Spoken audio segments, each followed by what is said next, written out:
दुनिया का सबसे इंपॉर्टेंट लीडर और दुनिया का सबसे पावरफुल पर्सन होता है POTUS, president of the US.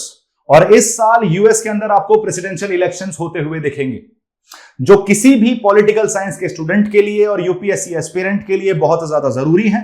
और एज एन इन्फॉर्म सिटीजन भी आपको जानने की जरूरत है। क्यों जानने की जरूरत है? 1776 में जब अमेरिकन वॉर ऑफ इंडिपेंडेंस खत्म हुई थी तो अमेरिका सबसे पहली डेमोक्रेसी की तरह उभरा था। और इन डेमोक्रेटिक इलेक्शंस के थ्रू हम ये देख सकते हैं किस तरीके से मॉडर्न वर्ल्ड में डेमोक्रेसी की शुरुआत हुई है। जो यूएस का इलेक्शन प्रोसेस होता है वो काफी ज्यादा कॉम्प्लिकेटेड है, मल्टीपल स्टेजेस में कंडक्ट कराया जाता है। इस वीडियो के अंदर हम कोशिश करेंगे इस कॉम्प्लेक्स प्रोसेस को कैसे आसानी से आपको समझाया जा सकता है और क्या क्या कंडीशंस होती हैं, क्या क्या एलिजिबिलिटी होती है किसी भी कैंडिडेट की अगर उसे यूएस प्रेसिडेंट बनना है तो। इससे पहले कि हम वीडियो शुरुआत करें, आपकी शुरुआत होती है एक खुशखबरी से जो कि दिवाली के पावन अवसर पर आपको देखने को मिल रही है। दिवाली के पावन अवसर पर चहल एकेडमी आपके लिए लेकर आई है डिस्काउंटेड कोर्सेज, जिसमें आपको ऑनलाइन कोर्सेज मिल रहे हैं मात्र 49,999 रुपीज में, और जो रिकॉर्डेड कोर्सेज हैं वो आपको मिल रहे हैं मात्र 19,999 रुपीज में। आपको एक कोड यूज करना है, that is the Diwali code, जिससे आप अपने घर बैठकर एक कंफर्टेबल माहौल में अपने सिविल सर्विसेज के सपने को पूरा कर सकें, अपने सपने के साथ हमें भी जोड़ें। और जो डेमोक्रेटाइजेशन ऑफ एजुकेशन है, जो हमारा एक एफर्ट है डेमोक्रेटाइजेशन ऑफ एजुकेशन की तरफ, राइट टू एजुकेशन की तरफ, उसमें हमें अपना हिस्सा बनाए, अपने सपने का हमें हिस्सा बनाए, because your success is our responsibility. इसके साथ आगे बढ़ते हैं, हम डिस्कस करते हैं फाइनली यूएस प्रेसिडेंशियल इलेक्शन के बारे में। सबसे पहले जानने की कोशिश करते हैं कि वाई यूएस जनरल इलेक्शंस या यूएस प्रेसिडेंशियल इलेक्शंस, पूरी दुनिया की नजर उन पे क्यों रहती है। सबको आपको जानने की जरूरत है। 4 साल में एक बार होते हैं, जैसे भारत के अंदर आपको एवरी 5 ईयर्स प्रेसिडेंशियल इलेक्शंस होते हुए दिखते हैं, यूएस में आपको हर 4 साल के अंदर प्रेसिडेंशियल इलेक्शंस होते हुए दिखते हैं। अमेरिकन डेमोक्रेसी की जान है, अमेरिकन डेमोक्रेसी का कोर है, सबसे ओल्डेस्ट डेमोक्रेसी का कोर है। ये कॉम्प्लेक्स प्रोसेस है। जैसे इंडिया में आपको first pass the post system देखने को मिलता है कि रिप्रेजेंटेटिव चूज करे और उन्होंने एक मेजोरिटी गवर्नमेंट बना दी। प्रेसिडेंशियल इलेक्शंस यूएस के अंदर ऐसे देखने को नहीं मिलते हैं, वो थोड़ा सा कॉम्प्लेक्स है और मल्टीपल स्टेजेस में अकर करते हुए दिखेंगे। स्टेजेस क्या होती हैं? प्राइमरीज, कन्वेंशंस और इलेक्टोरल कोलाज, जिसे हम बेसिकली डिस्कस करेंगे इस आने वाले वीडियो के अंदर। इस वीडियो के अंदर जो की इश्यूज होते हैं हमारे प्रेसिडेंशियल इलेक्शंस में जनरली जो यूएस में अंदर देखने को हमें मिल रहे हैं, पहला है सबसे बड़ा economic point of view. Economy एक बहुत हमेशा एक मेजर मैटर रहता है यूएस प्रेसिडेंशियल इलेक्शंस में। साथ के साथ social justice, basically how do you treat the blacks, जो एक रेसिज्म का पर्सपेक्टिव आपको एग्जिस्ट करता हुआ दिखता है यूएस के अंदर। तो सोशल जस्टिस एक बहुत इंपॉर्टेंट फैक्टर होता है यूएस प्रेसिडेंशियल इलेक्शंस में। साथ के साथ ये जो वोटर के सेंटीमेंट हैं, ये दोनों तरीके से नेशनल पॉलिसीज को भी इंपैक्ट करते हैं, जो इस इलेक्शंस के थ्रू देखी जा सकती है, आपको देखने को मिलती है। साथ के साथ यूएस की ग्लोबल पॉलिटिक्स या ग्लोबल पॉलिसीज को भी काफी हद तक ये मेक श्योर करते हैं किस तरीके से रन करेगी वो, क्योंकि रिपब्लिकन से एक अलग पर्सपेक्टिव पे चलेंगे, डेमोक्रेट से एक अलग पर्सपेक्टिव पे चलते हैं। Republicans are more conservatives, Democrats are more liberal. इसलिए ये इलेक्शन खुद में ही एक बहुत इंपॉर्टेंट इवेंट हो जाता है ग्लोबल पॉलिटिक्स या फिर जियो पॉलिटिक्स के लिए। इससे पहले इलेक्शन का प्रोसीजर समझें, ये समझने की कोशिश करते हैं कि आखिर यूएस प्रेसिडेंट बन कौन सकता है, उसकी एलिजिबिलिटी आपको क्या क्या देखने को मिल रही है। सबसे पहला जो रिक्वायरमेंट है to become the presidential candidate in US, वो ये है कि आप एक नेचुरल बॉर्न सिटीजन होने चाहिए यूएस के। आप एक नेचुरल बॉर्न यूएस सिटीजन होने चाहिए। अब इसका मतलब क्या है?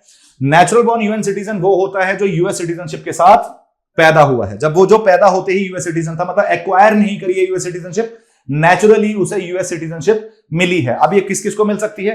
कोई ऐसा बच्चा जो यूनाइटेड स्टेट्स के अंदर पैदा हुआ है, कोई ऐसा बच्चा जो यूनाइटेड स्टेट्स के सिटीजन्स द्वारा पैदा किया गया है लेकिन किसी और कंट्री में, उसे भी यूएस की नेचुरल सिटीजनशिप प्रोवाइड की जाएगी। और तीसरा, कोई ऐसा बच्चा जो जिसका एक पेरेंट यूएस सिटीजन है, चाहे उसकी पैदाइश किसी और कंट्री की ही क्यों ना हो। तो मैंने क्या बोला? यूएस नेचुरल सिटीजन कौन कौन बनेगा? या तो कोई यूएस में ही पैदा हो जाए, या फिर ऐसे यूएस सिटीजन का बच्चा जो किसी और कंट्री में पैदा हो रहा है, या ऐसा बच्चा जिसका कोई सिंगल पेरेंट यूएस सिटीजन है, चाहे वो पैदा कहीं और हो रहा हो। This is the first condition कि आपको नेचुरल बॉर्न यूएस सिटीजन होना चाहिए। दूसरा, आपको एटलीस्ट यूएस के अंदर जो आपका रेजिडेंशियल स्टेटस है वो एटलीस्ट 14 ईयर्स का होना चाहिए। आप पिछले 14 साल से कम यूएस में ही रह रहे हो। आप नेचुरल बॉर्न सिटीजन तो हो ही हो, लेकिन आपका 14 ईयर्स का कम से कम स्टे आपको यूएस में दिखना जरूरी है। एटलीस्ट आपकी जो एज होनी चाहिए वो 35 साल होनी चाहिए। 35 ईयर्स से नीचे आप प्रेसिडेंशियल कैंडिडेट नहीं बन सकते यूएस के अंदर। तो मिनिमम एज क्राइटेरिया जो है वो 35 ईयर्स है। अगर आप ये 3 कंडीशन फुलफिल करते हो तो आप यूएस प्रेसिडेंशियल कैंडिडेट की रेस में हिस्सा ले सकते हो। अब जो इलेक्शन प्रोसेस है यूएस के अंदर, बेसिकली आपको यह समझने की जरूरत है वो आसान नहीं है, बिल्कुल डायरेक्ट नहीं है, सिंपल नहीं है, थोड़ा सा कॉम्प्लेक्स है। ध्यान दीजिएगा इस वीडियो के अंदर, आप इस कॉम्प्लेक्स प्रोसेस को बड़ी आसानी से समझ पाएंगे। जो यूएस का प्रेसिडेंट और वाइस प्रेसिडेंट है वो डायरेक्टली इलेक्ट नहीं किए जाते बाय द पब्लिक। किसके थ्रू इलेक्ट किए जाते हैं? पब्लिक क्या है, इलेक्टर्स को बेसिकली चूज करती है, इलेक्टर्स के लिए वोट करती है, और ये इलेक्टर्स इलेक्टोरल कॉलेज सिस्टम में प्रेसिडेंशियल कैंडिडेट को चूज करते हैं। तो ये जो प्रेसिडेंशियल इलेक्शन होता है हमारा, इसको 5 स्टेप में हम समराइज कर सकते हैं। वो 5 स्टेप कौन कौन से हैं? सबसे पहला है primaries and caucuses, second is national convention, third is election campaigning, fourth is general election and the fifth is electoral college. इसको हम डिटेल में डिस्कस करने की कोशिश करते हैं कि आखिर ये प्राइमरी और कॉकसेस क्या है, नेशनल कन्वेंशन क्या है। चलिए शुरू करते हैं इन स्टेप्स को वन बाय वन। सबसे पहला हमारा स्टेप 1 हमें देखने को मिल रहा है प्राइमरी एंड कॉकसेस। ये कॉकसेस जो हैं ये बेसिकली क्या है, ये प्राइमरीज क्या है, इनको समझने की कोशिश करिए। यूएस एक फेडरेशन है, यूएस के अंदर बहुत सारी फेडरल यूनिट्स हैं, in number to be specific 50 federal units हैं, 50 स्टेट एग्जिस्ट करते हैं। तो हर स्टेट के अंदर, नॉट एवरी स्टेट, आपको ये देखने को मिलता है दोनों सिमिलर प्रोसीजर हैं लेकिन अलग अलग स्टेट्स में कंडक्ट कराए जाते हैं। 16 स्टेट्स के अंदर आपको ये वाला मेथड, कॉकसेस वाला मेथड देखने को मिलता है, कॉकसेस स्टेप देखने को मिलता है, और 34 स्टेट्स के अंदर आपको देखने को मिल रहा है प्राइमरीज वाला कंसेप्ट। मतलब आप ये मान सकते हैं कि टोटल 50 स्टेट में सिमिलरली आपको प्राइमरी कैंडिडेट चूज नहीं किए होते हुए दिखते हैं, 34 हो रहे हैं थ्रू प्राइमरीज एंड 16 स्टेट्स के अंदर आप कॉकसेस को कंडक्ट करा रहे हैं। अब ये है क्या?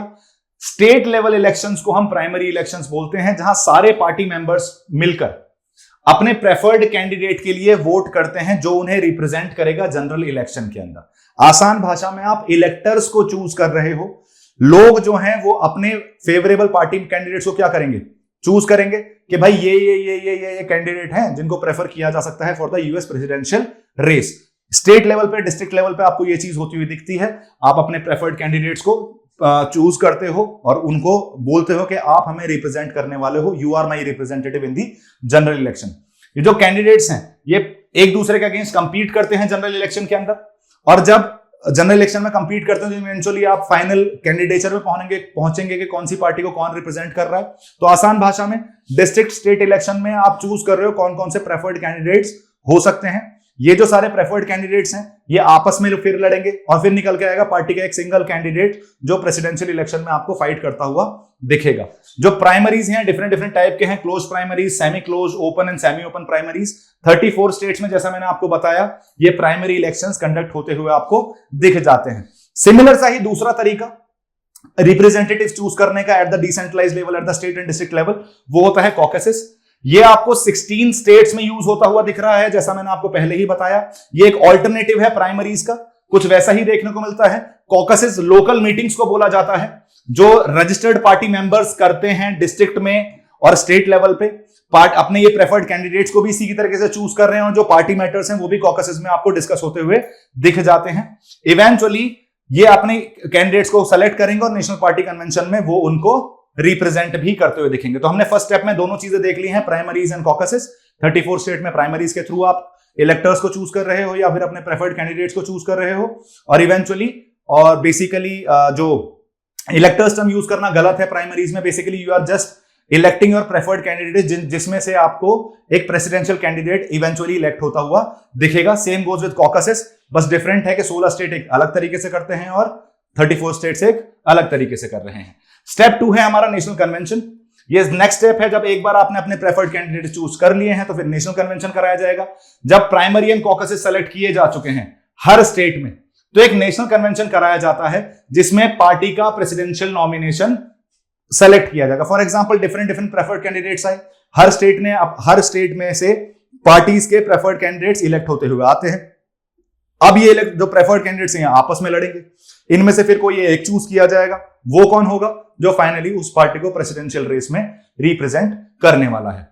इस कन्वेंशन के अंदर जो इलेक्टेड डेलीगेट्स हैं, जो प्रेफर्ड कैंडिडेट्स थे, वो आपस में वोट्स करेंगे और फिर उसके बाद वो नॉमिनेट करेंगे उस मेंबर को जो जनरल इलेक्शन प्रोसेस में आपको प्रेसिडेंट की तरह नॉमिनी आपको देखने को मिलेगा, जो प्रेसिडेंशियल नॉमिनी को चूज करते हुए दिखेंगे इन सब में से।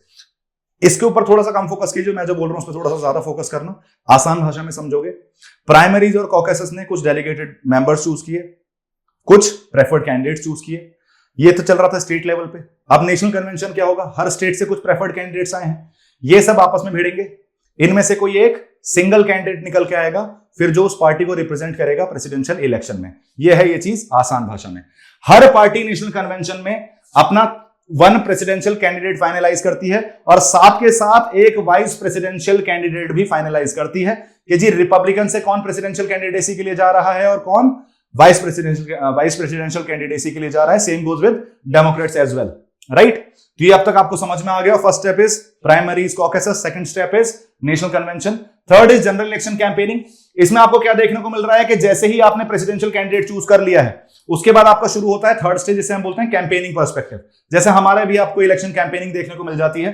तो जब एक सिंगल नॉमिनी चूज कर दिया गया है आफ्टर नेशनल कन्वेंशन, हर पार्टी का नेशनल कन्वेंशन, प्राइमरीज और कॉकसेस के प्रोसेस कंप्लीट होने के बाद ये कैंडिडेट्स पूरी दुनिया, पूरे कंट्री में घूमते हैं, वोटर्स का सपोर्ट इकट्ठा करने की कोशिश करते हैं। जो पोटेंशियल वोटर, जो स्विंग वोटर्स हैं, उन्हें अपनी तरफ खींचने की कोशिश करते हैं। किसके थ्रू करते हैं? रैलीज कंडक्ट करेंगे, डिबेट्स कंडक्ट करेंगे, एडवर्टीजमेंट्स आपको होते हुए दिखेंगे, जिससे जनरल इलेक्शन कैंपेनिंग में ज्यादा से ज्यादा सपोर्ट इकट्ठा हो सके। फॉर एग्जांपल रैलीज का सबसे बेस्ट एग्जांपल है लास्ट ईयर, आपको याद होगा लास्ट इलेक्शंस में हाउडी मोदी इवेंट हुआ था एक यूएस के अंदर, जिसमें आप हिंदू वोट्स को इकट्ठा करने की कोशिश कर रहे थे डोनाल्ड ट्रंप। तो ये क्या है, ये जनरल इलेक्शन कैंपेनिंग वाला पीरियड चल रहा था उस टाइम पे। द थर्ड स्टेप पे थे उस टाइम आप प्रेसिडेंशियल इलेक्शंस में। अब जब ये इलेक्शन कैंपेनिंग प्रोसेस खत्म हो जाएगा तो आपको एक पॉपुलर वोट देखने को मिलेगा। देखिए पॉपुलर वोट और इवेंचुअल जो फाइनल वोट हो रहा है, हो सकता है कोई इंसान पॉपुलर वोट में जीत जाए लेकिन फाइनल वोटिंग में वो ना जीते। ये आपको कई बार देखने को मिला है। क्यों मिला है उसे समझने की कोशिश करते हैं। जनरली ये जो पॉपुलर वोटिंग हो रही है ये होती है नवंबर में, मतलब आपको इस साल नवंबर में ये पॉपुलर वोटिंग होती हुई दिखेगी इलेक्टोरल कॉलेज की। इसमें क्या होता है आपको समझ जानकर थोड़ी सी हैरानी भी होगी। मॉडर्न वोटर्स जो हैं, जो मेजोरिटी ऑफ द इंडियंस हैं, उनको ये चीज नहीं पता होगी। जैसा मैं बोल चुका हूं ऑलरेडी कि डायरेक्ट इलेक्शंस नहीं हो रहे हैं। लोग वहां प्रेसिडेंट को चूज करने के लिए वोट नहीं डालते हैं। वो क्या कर रहे हैं? वो वोट कर रहे हैं अपने फेलो अमेरिकन्स के लिए जो उन्हें इलेक्टर्स की तरह रिप्रेजेंट करने वाले हैं। आसान भाषा में, मैं कुछ वोटिंग हो रही है, मैं ऐसे लोगों को वोट कर रहा हूं जो इवेंचुअली मेरे लिए वोट करेंगे for presidential perspective. Her state और हर डिस्ट्रिक्ट में, कोलंबिया में फॉर एग्जांपल, वोटर्स एक प्रेसिडेंशियल कैंडिडेट चूज करते हैं और एक वाइस प्रेसिडेंशियल कैंडिडेट चूज करते हैं। मतलब हर स्टेट के अंदर एक प्रेसिडेंशियल कैंडिडेट और वाइस प्रेसिडेंशियल कैंडिडेट वाला पर्सपेक्टिव जाएगा, जिसे हम पॉपुलर वोटिंग वाला पर्सपेक्टिव बोल रहे हैं। लेकिन उनके वोट्स इलेक्टर्स को सेलेक्ट करने के लिए जा रहे हैं रेदर देन प्रेसिडेंट को सेलेक्ट करने के लिए, जो मैं आपको ऑलरेडी एक्सप्लेन कर चुका हूं। जितने भी इलेक्टर्स आपको अपॉइंटेड दिखते हैं स्टेट, ये सपोर्ट देते हैं अपना प्रेसिडेंशियल कैंडिडेट को। फॉर एग्जांपल हर स्टेट से हर पार्टी के कुछ इलेक्टर्स आए, वो अपना सपोर्ट प्रोवाइड करेंगे किसको? प्रेसिडेंशियल कैंडिडेट को। इवेंचुअली जिस स्टेट की मेजोरिटी ऑफ द, जिस स्टेट में सबसे ज्यादा इलेक्टर्स होंगे, इलेक्टर्स किस पे रिस्पॉन्सिबल है, किस पे डिपेंड करेंगे? पॉपुलेशन पे। जिस स्टेट में सबसे ज्यादा पॉपुलेशन होगी उस स्टेट के सबसे ज्यादा इलेक्टर्स होंगे। जिसमें जिस भी पार्टी को उस स्टेट में सबसे ज्यादा वोट मिल गए, उन सारे इलेक्टर्स का वोट किसकी तरफ माना जाएगा? उस पर्टिकुलर कैंडिडेट की तरफ माना जाएगा। फॉर एग्जांपल जैसा हम बोलते हैं कैलिफोर्निया के पास सबसे ज्यादा इलेक्टर्स है, लगभग 55। तो वहां अगर majority of the votes conservatives को मिल गए तो माना जाएगा कि उन 55 के 55 इलेक्टर्स का वोट किसके पास गया? उस रिपब्लिकन कैंडिडेट के पास गया। तो हम क्या बोल रहे हैं कि इलेक्टर्स जो अपॉइंटेड किए गए हैं स्टेट, और जिन्होंने वो बेसिकली आपको पॉपुलर वोटिंग के थ्रू या फिर डायरेक्ट वोटिंग के थ्रू जो इलेक्टर्स चूज होते हुए दिख रहे हैं, इवेंचुअली अपना सपोर्ट किसको देते हैं? प्रेसिडेंशियल कैंडिडेट को। यह आपको समझने की जरूरत है कि अगर कोई पॉपुलर वोट में जीत गया है तो जरूरी नहीं है कि वो प्रेसिडेंसी जीत ही जाएगा, प्रेसिडेंशियल इलेक्शन जीत ही जाएगा। फाइनली हमें देखना है, फाइनल वोटिंग पे डिपेंड करता है। पॉपुलर वोट को आप अकाउंट में नहीं लेते हो जो आप फाइनल वोटिंग काउंट करते हो। किसी भी इलेक्शन को जीतने के लिए भारत के मतलब यूएस के अंदर टोटल 538 सीट्स हैं, आपको 270 वोट्स चाहिए होते हैं। 270 वोट अगर इलेक्टोरल वोट्स आपको मिल चुके हैं, 270 इलेक्टर्स अगर आपको सपोर्ट करते हैं तो आप प्रेसिडेंशियल इलेक्शन जीत जाते हैं, राइट। अब एक्चुअल इलेक्शंस की तरफ मूव करते हैं। ये हमारा electors vote for the US president. अब ये फाइनल वोटिंग हो रही है जो आपको दिसंबर में होती हुई दिखेगी। नवंबर में पॉपुलर वोटिंग दिखेगी। आसान भाषा में इलेक्टर्स आएंगे डिफरेंट, वो अपना सपोर्ट प्रोवाइड करेंगे किसको? प्रेसिडेंशियल कैंडिडेट को। जिसको सबसे ज्यादा सपोर्ट मिल गया तो पॉपुलर वोटिंग में वो जीत जाएगा, लेकिन उसे प्रेसिडेंट तब तक नहीं कहा जाएगा। जीतना कहां है? इलेक्टोरल कोला जो फाइनल वोटिंग हो रही है उसके अंदर। इससे क्या देखने को मिल रहा है कि हो सकता है कि पॉपुलर वोटिंग में जीत जाए, लेकिन फाइनल वोटिंग में इंसान हार जाए, तो दूध का दूध और पानी का पानी केवल दिसंबर में ही होता हुआ दिखेगा आपको। लेकिन काफी हद तक पॉपुलर वोटिंग में यह पता चल जाता है कि पोटेंशियल प्रेसिडेंशियल कैंडिडेट कौन होने वाला है, जो आज की डेट में आपको ट्रंप देखने को मिल रहे हैं, क्योंकि majority of the popular vote उनकी तरफ इंक्लाइंड दिखते हैं। दिसंबर में कंडक्ट कराया जाएगा, प्रेसिडेंट इलेक्शन कंडक्ट कराया जाएगा इलेक्टोरल कोलाज के थ्रू। कॉन्स्टिट्यूशन ये बोलता है कि जिस कैंडिडेट को मेजॉरिटी मिल जाएगी इलेक्टोरल कोलाज की वोट्स की, वो प्रेसिडेंट बन जाएगा। मैंने आपको बताया ऑलरेडी 538 सीट्स हैं, उसमें से अगर 270 वोट मिल जा रहे हैं, मेजॉरिटी मिल जा रही है, तो आप प्रेसिडेंशियल इलेक्शन जीत सकते हो। किसी भी तरीके से पॉपुलर वोट वाले वोट काउंट नहीं करेंगे, वो केवल एक रुझान देखने के लिए है कि किस तरफ ज्यादा रुझान है, किस तरफ ज्यादा इंक्लिनेशन है, कौन से प्रेसिडेंट को ज्यादा सपोर्ट मिल रहा है। अगर सामने वाला कैंडिडेट जिससे और ज्यादा सपोर्ट, अब और ज्यादा मेहनत कर सके, और ज्यादा कैंपेनिंग कर सके, या फिर लोगों को कंट्रोल कर सके वाया डिबेट्स, जो कैंपेनिंग वाला पर्सपेक्टिव चल रहा है कि ज्यादा से ज्यादा लोगों को अपनी तरफ लेकर जाए। वापस रिपीट करता हूं, moving on to the final perspective. Primary caucus से आपने क्या करा, प्रेफर्ड कैंडिडेट चूज करे। प्रेफर्ड कैंडिडेट ने आपस में क्या कर लिया, इलेक्टर्स एक प्रेसिडेंशियल कैंडिडेट चूज कर लिया। उसके बाद फिर आपको जनरल इलेक्शंस होते हुए दिख रहे हैं, कैंपेनिंग होती हुई दिख रही है। कैंपेनिंग में आपको क्या होता हुआ दिखेगा, वो जो प्रेसिडेंशियल कैंडिडेट या नॉमिनी चूज किया गया है वो कैंपेन कर रहा है पूरे में। उसके बाद एक पॉपुलर वोट होता है, सारे इलेक्टर्स मिलके किसी को सपोर्ट प्रोवाइड करते हैं। इलेक्टर्स को कौन सपोर्ट इलेक्ट कर रहा है, डायरेक्ट पब्लिक इलेक्ट कर रही है। प्रेसिडेंट को इलेक्ट नहीं करेगी, इलेक्टर्स को करेगी। इलेक्टर्स इवेंचुअली किसको करेंगे, प्रेसिडेंशियल कैंडिडेट को करेंगे। लेकिन उन्हें सपोर्ट प्रोवाइड करने से पहले, डायरेक्ट वोटिंग करने से पहले वो सपोर्ट प्रोवाइड करते हैं, जिससे हमें पता चलता है कौन से प्रेसिडेंट कैंडिडेट के पास कितना ज्यादा सपोर्ट है। जब ये पॉपुलर वोट खत्म हो जाता है, दिसंबर में फाइनल वोटिंग होनी शुरू होती है। ये जो इलेक्टर्स हैं ये वापस अपने कैंडिडेट्स को डायरेक्टली वोट करते हैं। पेपर बैलेट से इलेक्शन होता है यूएस के अंदर। जब ये फ्रेमर्स को पता था, जब कॉन्स्टिट्यूशन का ये प्रोसेस रखा गया कि डायरेक्ट इलेक्शन इंक्लूड ना करके आप इलेक्टर्स को इंक्लूड करो, तो उन्होंने बोला था कि यार ये जो डेमोक्रेटिक पर्सपेक्टिव है इसे फिल्टर आउट करने की जरूरत है कि आप एक्सपीरियंस इलेक्टर्स को ये रिस्पॉन्सिबिलिटी प्रोवाइड करें कि वो प्रेसिडेंट को चूज करें, rather than direct selection by the people. तो डायरेक्ट डेमोक्रेसी की तरफ ना जाके, लोगों को डायरेक्ट पार्टिसिपेशन ना देखते हुए, सॉर्ट ऑफ इनडायरेक्टली इलेक्टेड आपको प्रेसिडेंट देखने को मिल रहे हैं। लोगों ने अपने इलेक्टर्स चूज करे, इलेक्टर्स ने फिर प्रेसिडेंट चूज करा। हर स्टेट के पास उनकी पॉपुलेशन के बेसिस पे बेसिकली आपको नंबर ऑफ इलेक्टर्स इस पे डिपेंड करता है कि उसके उनका कितना रिप्रेजेंटेशन है कांग्रेस के अंदर, और कांग्रेस में रिप्रेजेंटेशन डिपेंड करता है कितनी पॉपुलेशन है उनके पास। सॉरी, फॉर एग्जाम्पल जैसा हमें देखने को मिल रहा है, सारे जो 50 के 50 स्टेट हैं उनके पास डेजिग्नेटेड नंबर ऑफ इलेक्टर्स हैं। किसके बेसिस पे, उनकी पॉपुलेशन के बेसिस पे। फॉर एग्जांपल कैलिफोर्निया में सबसे ज्यादा नंबर्स देखने को मिल जा रहे हैं, दैट इज 55 इलेक्टोरल वोट्स। और जो मोंटाना, आपको एक छोटा सा स्टेट देखने को मिलता है, वहां केवल बहुत कम पॉपुलेशन, तो वहां के इलेक्टर्स केवल 3 हैं। जिस भी कैंडिडेट को किसी भी पर्टिकुलर स्टेट के अंदर मैक्सिमम वोट मिलते हैं, उस जगह के सारे इलेक्टोरल वोट्स उस कैंडिडेट के पास चले जाते हैं। फॉर एग्जांपल 55 में अगर मेजोरिटी डेमोक्रेट्स को मिल गई तो सारे 55 की 55 वोट वहां चले जाएंगे। मोंटाना में अगर maximum majority of the vote किसी पर्टिकुलर पार्टी को मिल रहे हैं, कैंडिडेट को मिल रहे हैं, तो सारे के सारे इलेक्टोरल वोट्स उसके पास चले जाएंगे। टोटल 538 इलेक्टोरल वोट्स हैं हमारे पास, जिसको 270 इलेक्टोरल वोट्स मिल जाएंगे, वो इलेक्शन जीत जाएगा। साथ के साथ हमें भी ये भी देखने को मिल रहा है कि टोटल 538 इलेक्टोरल वोट्स हैं, जिसको सबसे ज्यादा मिल जाएंगे, दैट इज 270 मिल जाएंगे, वो इलेक्शन जीत जाएगा। आई गेस मैं काफी क्लियर हूं इस चीज को लेके। प्राइमरी कॉकस से प्रेफर्ड कैंडिडेट, नेशनल कन्वेंशन से प्रेसिडेंशियल कैंडिडेट, उसके बाद कैंपेनिंग पर्सपेक्टिव, उसके बाद इलेक्टर्स को चूज करोगे। इलेक्टर्स अपना, पब्लिक जो है वो इलेक्टर्स को चूज कर रही है, इलेक्टर्स अपना पॉपुलर सपोर्ट दे रहे हैं किसी प्रेसिडेंशियल कैंडिडेट को।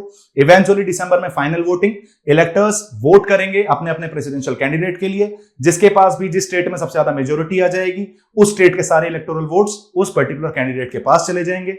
टोटल 538 इलेक्टोरल वोट्स हैं 50 स्टेट के अंदर। इसका मतलब अगर 270 इलेक्टोरल वोट्स आपके पास आ जाते हैं तो कहीं ना कहीं आप प्रेसिडेंशियल इलेक्शन जीत जाते हैं। जैसे भारत में बोला जाता है कि लोकसभा का रास्ता उत्तर प्रदेश के थ्रू जाता है क्योंकि 80 सीट हैं, सिमिलरली ऐसा बोला जा सकता है कि प्रेसिडेंशियल कैंडिडेसी का रास्ता कैलिफोर्निया के थ्रू जाता है इन यूएसए, क्योंकि सबसे ज्यादा इलेक्टोरल वोट्स आपको कैलिफोर्निया में देखने को मिल रहे हैं।